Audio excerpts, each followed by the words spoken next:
if I give you $100 and you give me that same $100 bill back, nothing really happened.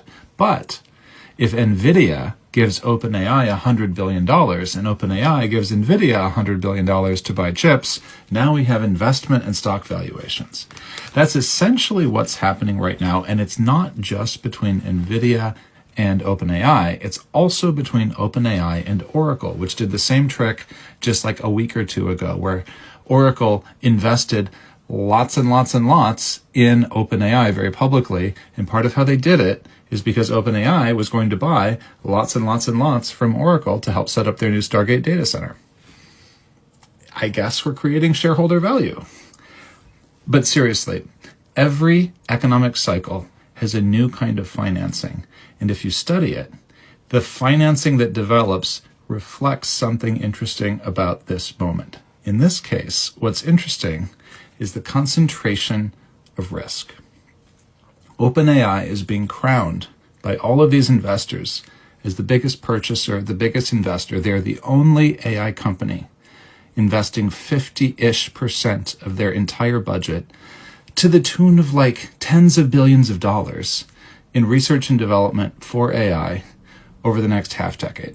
The entire AI economic cycle rises or falls on OpenAI.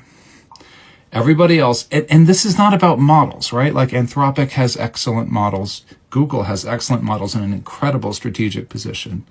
Grok is relentlessly doing what Grok is doing. Meta is trying to ship something. And there's lots and lots of open source models coming from all over the world. So it's not about models.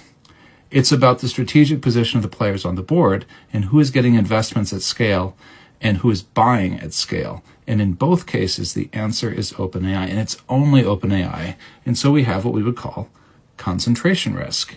If something were to go wrong with the OpenAI timeline, we would have a major risk, not just to OpenAI at this point, but also to Oracle, also to NVIDIA, to a bunch of other companies.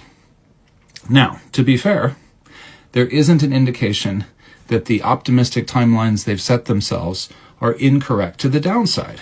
In fact, if anything, they keep raising their expectations. They've got 1 billion people who are using their product. Sam Altman is tweeting out that he's releasing even more complicated and fancy models in the next couple of weeks. Nothing is saying they are off track right now, but then you don't usually hear about it until something happens. And so to me, what this says is that we should keep a pretty tight eye on what OpenAI is doing. And I kind of wish I was playing the game where I could get $100 and give you $100 and we could both create shareholder value. That sounds nice. Cheers.